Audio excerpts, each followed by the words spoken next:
Whenever I'm in a conversation with someone, eventually we go to the topic of favorite platformers or Mario games.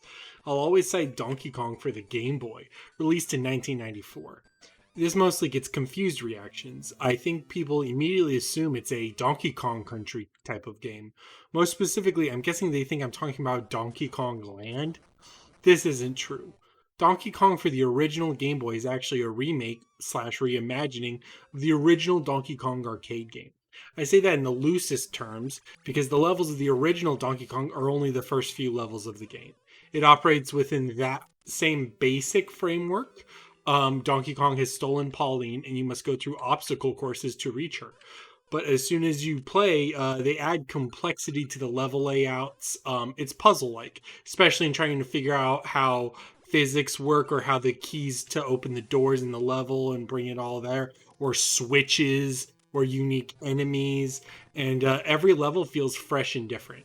Um, I'm mostly experienced with the original black and white color palette here too. And for me, it feels very definitive. It feels almost like a silent film with Mario as the stuntman, which is a perfect aesthetic for this kind of era of Mario.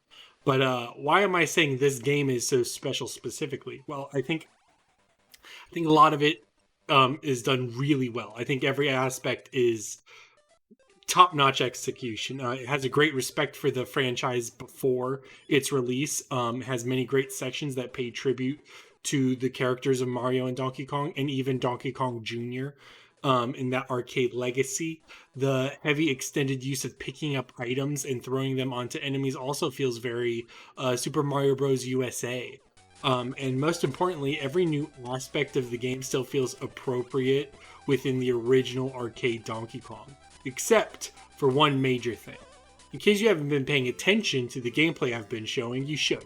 Notice the complex animations, death animations, or movement options for Mario.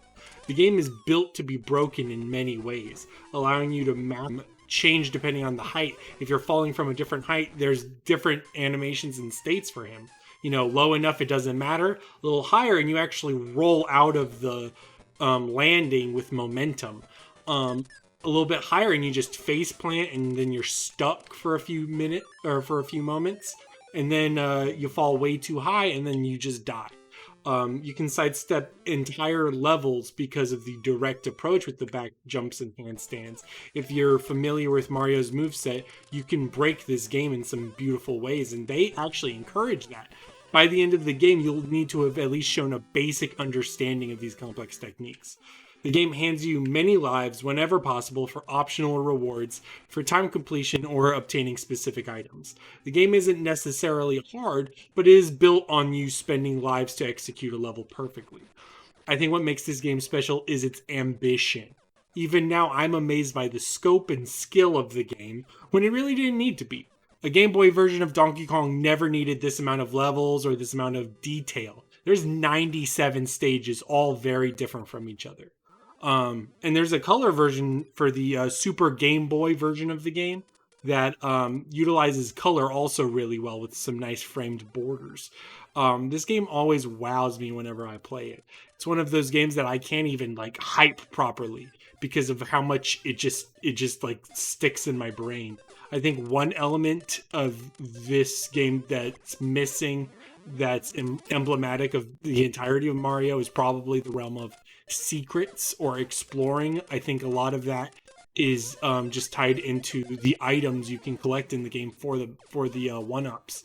But otherwise, I think it's appropriate that this game doesn't have extensive secrets or whatever, because this is more fashioned on the arcade entries of Mario, and they weren't built on that.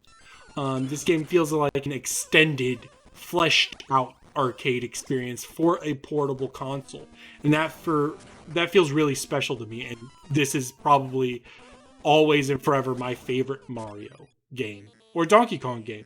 Shit, I don't know. I don't even know what this is anymore. See you next time.